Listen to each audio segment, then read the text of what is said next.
What's going on? Welcome back to the channel. So today we've got a pretty cool video I'm really excited about because this is a knife that I have been after for quite a while. This is the TRM USA Atom. It is Three Rivers Manufacturing. We'll get this baby out of the box. This one's really special. I met these folks at the Blade Show in Atlanta last year, I guess the last Blade Show.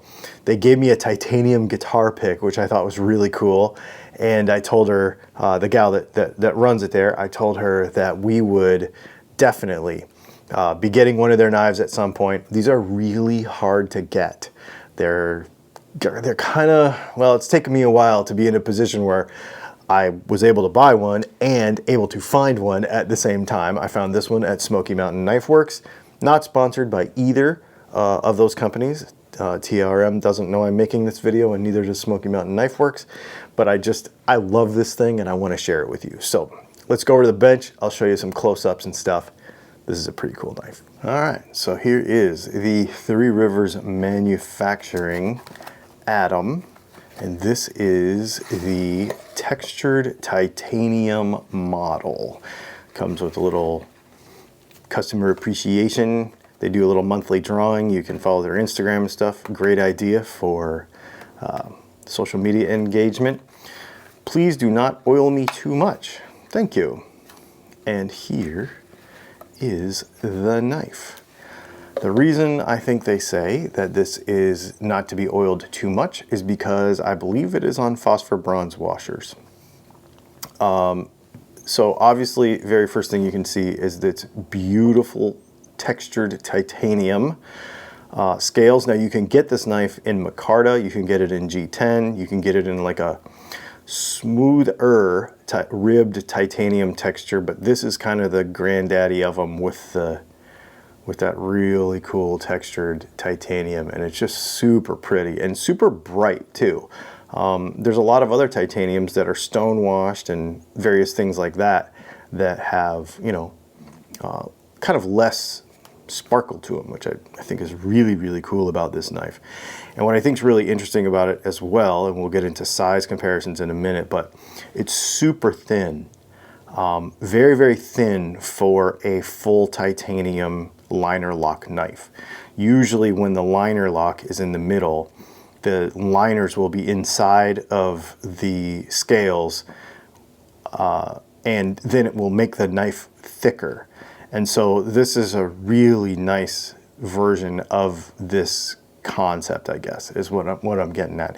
And we've got two buttons here. I'm gonna deploy this knife right-handed, even though I'm left-handed.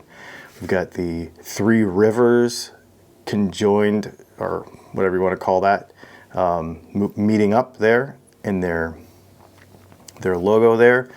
We've got a titanium pocket clip that is actually kind of like thicker than the knife itself. Leslie actually noticed that. And yeah, it's just really, really pretty. The thinness of the blade is absolutely incredible. So I guess let's get this thing open. That action is phenomenally good. And there it is. So there's a couple things I really like about it. Super high flat grind. It's got a little bit of a left up there, but it's pretty high. It's a flat grind. It's super thin. This blade is just so thin, which makes it super nice and slicey. And I will tell you that the edge out of the box is absolutely phenomenal. This is one of the best out of the box edges I think I've ever seen on any knife that I've bought. You know, knowing that this is like I don't want to say semi-custom or mid-tech because they make everything in-house, but it's very limited. You know, it's hard to find these knives.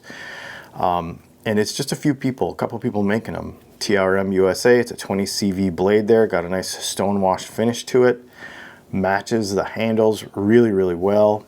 I just really, oh my gosh, I just really, really like it. And I can't get over the thinness of it. Now, a couple of things too. Sometimes liner lock knives, the lockup will basically depend on how good this lock is, right? How good the liner lock is. And this thing is so solid. It's so solid even in full lockup, and then the action, like we talked about earlier, is so tight. I can't believe how tight it is. So like this way, so no blade play, no lock, no nothing. And it's super, super smooth. Now, I would imagine as these phosphor bronze washers wear in, that it will loosen up just a little bit, because that's kind of what they do. I've only had the knife a couple of days. In fact, I kind of refrained from carrying it until I had a chance to shoot this video, because I wanted it to be brand new looking. But the action is just, I mean, it's just so good, and it's so smooth. I cannot tell you.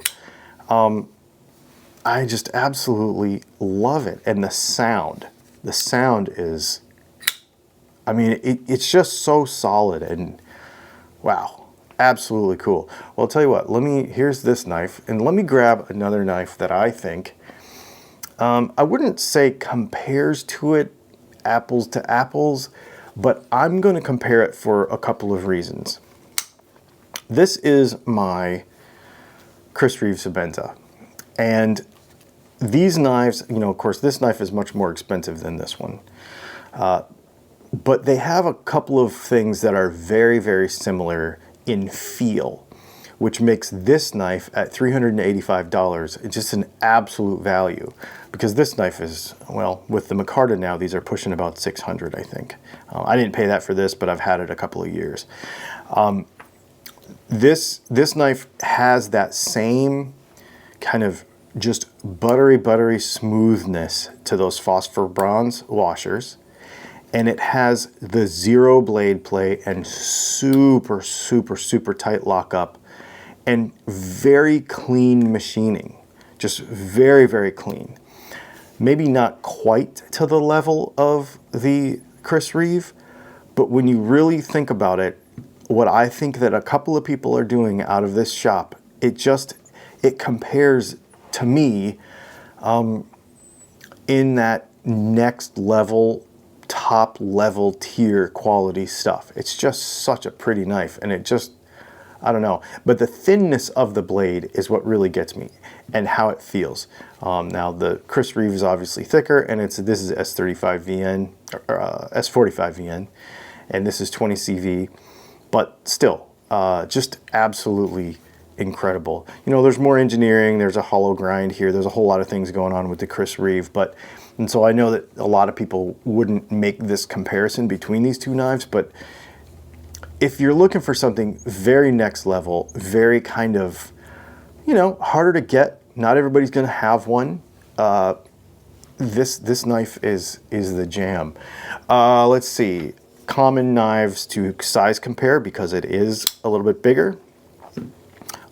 Here is a Benchmade bug out, so it's actually just a little bit longer than a Benchmade bug out.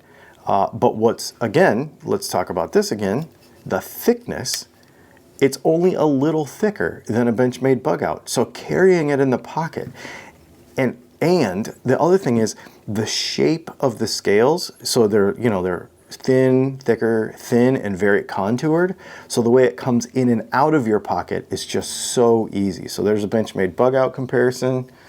And then let's grab the Spyderco PM2. So it's a little shorter than a Spyderco PM2. I did not take actual measurements, but it's just, it's actually got about the same cutting edge as a Spyderco PM2, but in my opinion, because when you fold these, this one will carry much more slimly in the pocket, you know, because of the Spyderco blade. Now this is a much more expensive knife than the Spyderco, but I think you're just getting a completely different experience with the Three Rivers Manufacturing Atom.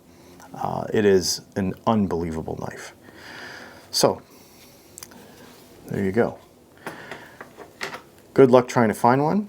I hope you can if you want one, because that is worth it. So there you go. There is the TRM Three Rivers Manufacturing Atom. I love this thing. It's really, really nice. It's going to go in my pocket today, and it's probably not going to come out of there for quite a while. Anyway, there you go. There's a little knife review for you. Thanks for hanging out, and we'll see you in the next video.